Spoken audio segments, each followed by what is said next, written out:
Hola, soy Neus y voy a explicar un poquito sobre la piel. Voy a explicar las características, las diferencias que puede haber en una misma persona o en distintas, la estructura de la piel y las distintas capas que tiene. Hay que empezar sabiendo que la piel es un órgano y es el más grande que tenemos en el cuerpo y puede llegar a pesar 4 kilos y medir 1,6 metros cuadrados. Esto, claro, depende ya de la persona, la altura, el peso y eso.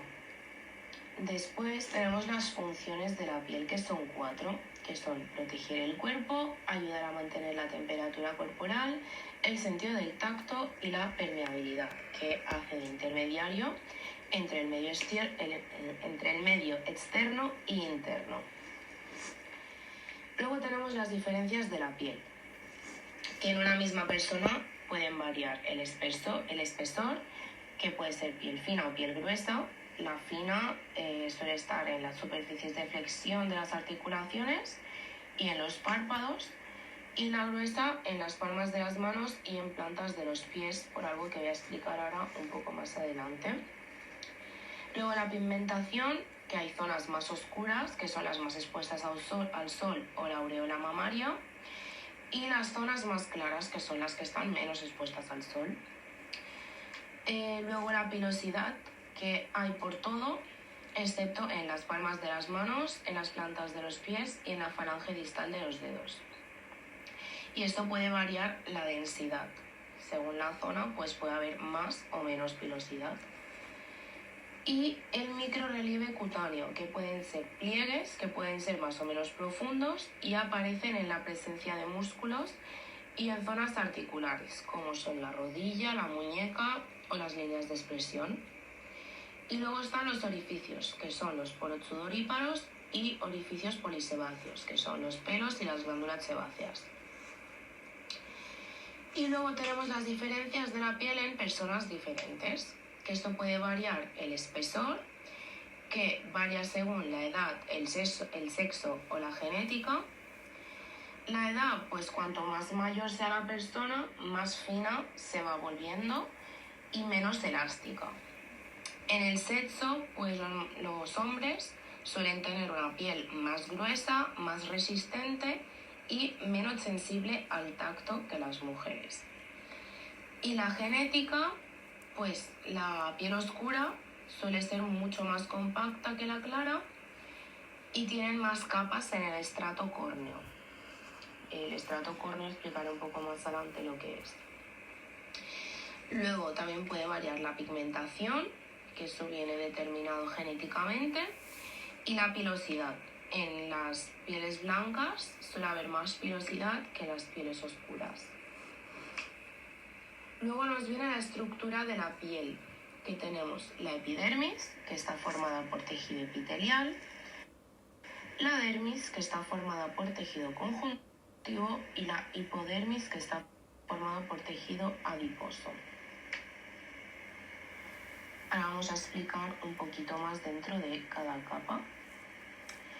En la epidermis encontramos 4 tipos de células, que son los queratinocitos, que estos producen la queratina, que es la proteína que da la dureza a la piel. Luego tenemos los melanocitos, que son los que producen melanina, y esto es lo que da color a la piel y nos protege de las radiaciones solares. Luego las células de Langerhans, que son los que nos dan la función inmunológica, y las células de Merkel, que dan la función táctil. Aquí tenemos una foto de los estratos de la epidermis. Vemos que tenemos estrato córneo, estrato lúcido, estrato granuloso, estrato espinoso y estrato basal. Y ahora voy a explicar un poquito en profundidad cada estrato. Primero, el de más abajo es el estrato basal, que es el más profundo, y este está formado por una única fila de queratinocitos que está en constante división. En esa fila hay melanocitos y células de Merkel intercaladas. Luego encontramos el estrato espinoso, que este tiene queratinocitos unidos por desmosomas. Luego tenemos el estrato granuloso, que son unas 3 o 5 capas de queratinocitos alargados y aplanados, y tiene gránulos de queratoyalina en el citoplasma, que aquí vemos estos puntitos rojos, es a lo que se refiere. Y también podemos ver abajo los desmosomas que os he dicho antes, que es esto que parecen como arañitas. Vale, luego encontramos el estrato lúcido, que está solo en las palmas de las manos y en las plantas de los pies. Y esta está formada por 2 o 3 capas de células muertas, no tienen núcleo, son prácticamente transparentes ya, y contienen eleidina, que es lo que da elasticidad, porque es una zona muy móvil y tenemos que tener más elasticidad en esas zonas. Y por último tenemos el estrato córneo, que está formada por filas de corneocitos ya totalmente queratinizados. Vale, el proceso de queratinización. Este proceso empieza en el estrato basal y ahí las células madres se dividen y producen queratinocitos, que son las células que forman la piel. Y desde ahí van empezando a subir. Suben hacia el estrato espinoso y ahí las células se conectan entre sí con los desmosomas y empiezan a producir queratina, pero aquí todavía están vivas y van cambiando la forma. Siguen subiendo hacia el estrato granuloso y las células van empezando a aplanarse y ya pierden su núcleo. Y ahí llenan su citoplasma de gránulos de queratina. Y están casi muertas, pero todavía están produciendo queratina y otras sustancias que contribuyen a formar la barrera protectora. Luego tenemos el estrato lúcido, que como he dicho antes solo está en las palmas de las manos y en las plantas de los pies. Y aquí las células están ya completamente llenas de queratina y casi muertas, y por eso es transparente. Luego siguen subiendo al estrato córneo, que es la capa externa, y aquí ya están muertas completamente y llenas de queratina. Y aquí lo que hacen es que actúan como una barrera protectora que se va exfoliando constantemente y deja espacio para nuevas células. Vale, ahora vamos a hablar de la dermis. Vamos a hablar de su composición y la función. La dermis está formada por tejido conjuntivo, como he dicho antes, y aquí las células no están tan unidas entre sí. Es decir, que hay mucha sustancia intercelular. Es bastante más gruesa que la epidermis, podríamos decir que es entre 20 y 30 veces más gruesa. Y es donde están los anexos cutáneos, que estos son el pelo, las uñas, las glándulas sebáceas y las glándulas sudoríparas. También tenemos los vasos sanguíneos y los nervios. Y tiene 2 funciones básicamente, que son proteger frente a los traumatismos y el control de la permeabilidad. La dermis está dividida en 2 zonas, digamos, la dermis papilar, que es la más superficial y la que está en contacto con la epidermis, y esta tiene una forma ondulada y es donde están las papilas dérmicas. Aquí también hay muchos vasos sanguíneos para poder nutrir a las células epidérmicas que están justo arriba. Y luego tenemos la dermis reticular, que es la que está más abajo y la que está en contacto con la hipodermis. Esta es bastante más amplia y es donde hay las fibras de colágeno y elastina. En la dermis tenemos 3 tipos de células, que están los fibroblastos, los histiocitos y los mastocitos. Los fibroblastos son células fijas que producen fibras de colágeno y elastina.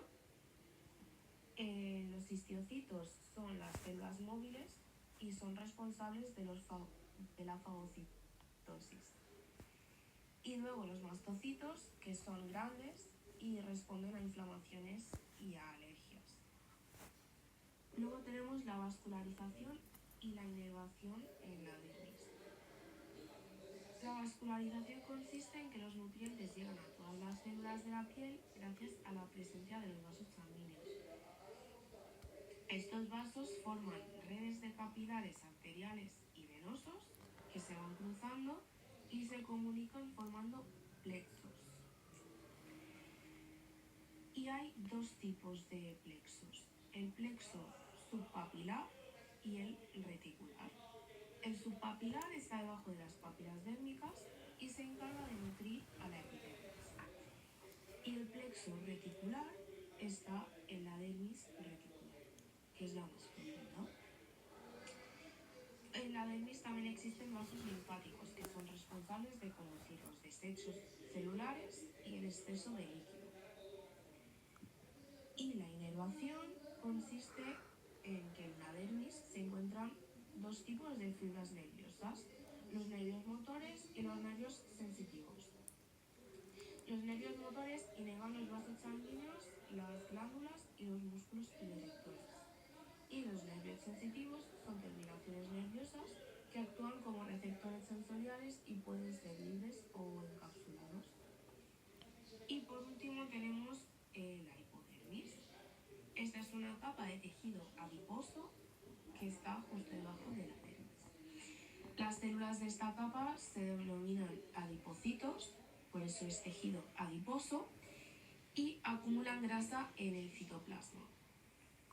El tejido adiposo se divide en lóbulos debido a la presencia de una especie de tabiques formados por fibras de colágeno y elásticas.